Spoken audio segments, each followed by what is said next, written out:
जिल्हा परिषद प्राथमिक शाळा घोरपडेवाडी तालुका इगतपुरी जिल्हा नाशिक यांच्या वतीने सर्वांचे सहर्ष स्वागत। आज आपण अपूर्णांक या घटकाविषयी माहिती मिळवणार आहोत। जिल्हास्तरीय गणित संबोध कार्यशाळा यात आमचे सुलभक श्री वाल्मिक चव्हाण व श्रीमती स्वप्ना मालपाठक यांनी आम्हाला अपूर्णांकाविषयी जी काही संबोध स्पष्ट केले, आपल्याला उत्तर दिसलं पाहिजे आणि ते उत्तर कसं दिसलं पाहिजे या संबंधी या अपूर्णांकावर हा व्हिडिओ तयार केलेला आहे। चला तर मग आता आपण या अपूर्णांकाविषयी माहिती मिळूया। हा एक भाग आहे पूर्ण। या एक भागाचे आपण समान असे 6 भाग केले। 1 2 3 4 5 6 या एक पूर्णचे आपण 6 समान भाग केले। याचाच अर्थ हा झाला 6/6 आणि हा एक पूर्ण आहे। या एक पूर्णाचे 6 अंश आणि 6 छेद केले आणि यापैकी आपण जर एक भाग घेतला तर हा झाला या ठिकाणी आपला 1/6। आपण जर 2 भाग घेतले तर हा झाला 2/6। पण हाच अपूर्णांक आपल्याला या ठिकाणी आणखी एक वेगळ्या पद्धतीने दिसतो। तो असा, त्या एक पूर्णचे आपण 3 समान भाग केले। 1 2 3 म्हणजे या ठिकाणी हा आपल्याला दिसणारा अपूर्णांक राहील 1/3, जो आपला एक पूर्णाचा भाग होता। पुढचा आहे 3 समान भाग, हा झाला या ठिकाणी 3/6। हा सुद्धा आपल्याला त्या एक पूर्णात दुसऱ्या पद्धतीने दिसतोय।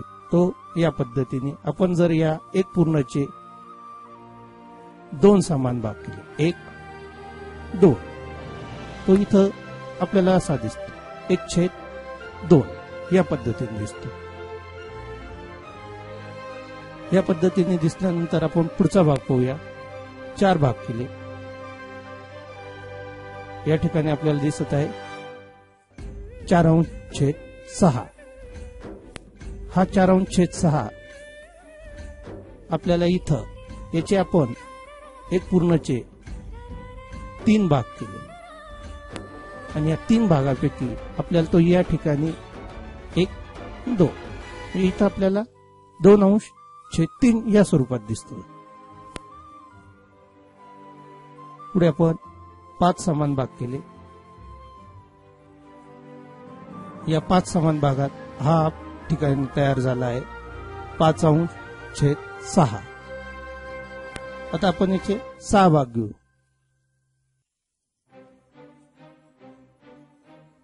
या ठिकाणी हा पूर्ण आपल्याला तयार झालेला आहे। हा झाला आपला एक पूर्ण आणि या एक पूर्णचेच आपण 6 समान छेद केलेले होते। आता आपण 7 भाग घेऊया आणि या 7 भागांमुळे आपल्याला या ठिकाणी दिसत आहे आणि या 7 भागातला हा एक पूर्ण आणि वरचा अर्धा, म्हणजे इथं पूर्णांक युक्त अपूर्णांक एक पूर्ण आणि 1/6 असाही दिसतोय। म्हणजे आपण यातून पूर्णांक युक्त अपूर्णांक विद्यार्थ्यांना समजून सांगतो आणि अशा पद्धतीने या ठिकाणी आपल्याला याची उत्तरही दिसतात। परत आपण या ठिकाणी पाहूया एक पूर्ण, त्या एक पूर्णचे 6 समान भाग, त्यापैकी घेतलेला हा पहिला भाग हा आहे 1/6।